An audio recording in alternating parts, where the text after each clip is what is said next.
I want to dive deeper into the whole storytelling component. Yes. Because that seems like that's something that is really important to you and excites you, and I think that's also the core of what can like make really great journalism. So Yes. what makes a good story for you? There's a lot of different elements that can make a great story. So I don't think you can pinpoint like one thing, because there's a lot of different things that can be a hook and make something interesting and great. And I would say even in my career, my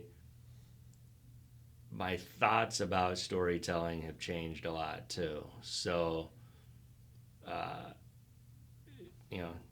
30 years ago, it was much more straightforward. Like if I was doing a story on you, I would think of storytelling as, okay, I'm going to put this video together on Lewis, and so I need to find out where you're from or some unique, interesting element about you, and that's the story I'm going to share. Your approach, how you became a goalkeeper or how you became great at what you do, that type of thing, right? And what I've realized over the years, and this is also with the evolution of uh, social media and how stories can be shared, it's not always that straightforward, right? So I've just learned a lot more about, I feel like one photo can tell a story now. If you know how to present it, and if you know what the message is that you're ultimately trying to convey. So when I talk about storytelling now, it can be a 2-minute video sharing a story. It could be a 60-minute documentary. It could be an hour-long podcast. It could be one photo. It could be one social media post on Instagram or a short video on TikTok. All those things can be storytelling in their own way. It's just identifying what is that message or that story you're trying to share, and what's the most effective way to share it. And sometimes there's multiple ways you can share it, and sometimes it depends on the platform you need to be working in. So you have to approach something in a different way. So let's say like uh, you guys winning the national championship in soccer. That story can be told a lot of different ways.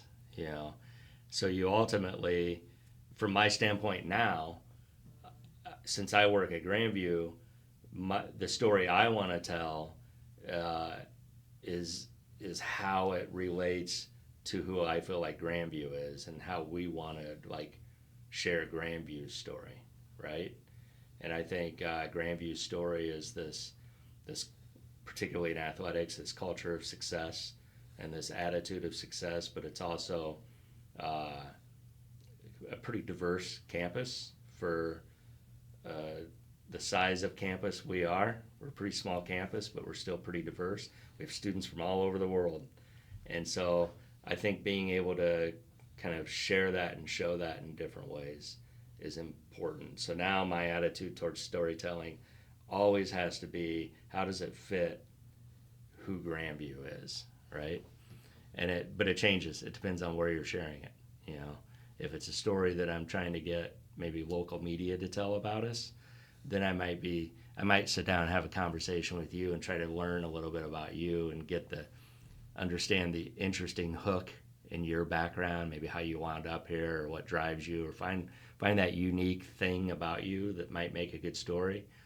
And then if I'm pushing it to a newspaper journalist, it might be one story. If I'm selling it to a TV journalist, it might be different. If we want to get you like on a sports radio program, the story might be different. So there's just so many different ways you can go with storytelling. So that's why I think it's kind of fun, and that's why I get excited about it.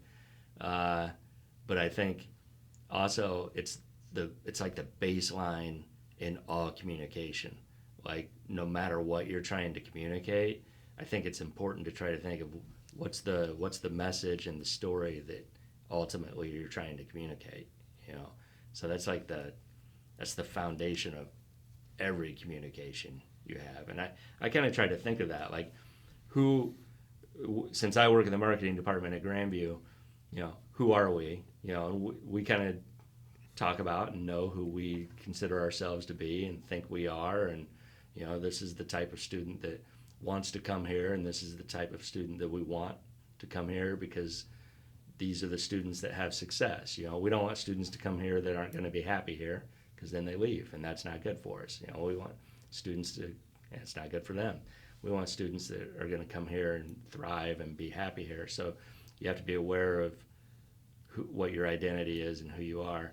So then in my work as a photographer and videographer, I try to think of that as much as I can in everything I do. I just think the reason I smile and get excited talking about storytelling is because I think it's the basis of all good communication. So what I guess I take away from it is that it is just so unique to the situation, and it depends so much on, first of all, who you're doing it for, and then but also what your intentions are with it. And it was super interesting now to hear about your stance of the Grandview perspective of our journey at the national tournament, because for us in the team it's obviously not complete different story, but the focus of attention is just very different. Absolutely. Than yours is, and that's really interesting to hear. So on the stories, what are attributes that make a okay or good story great? As much as you can, human element, the humanity of things, I think is, people overcoming an obstacle or just generally enjoying some sort of success or conflict in some way. But I think the human element is the best story.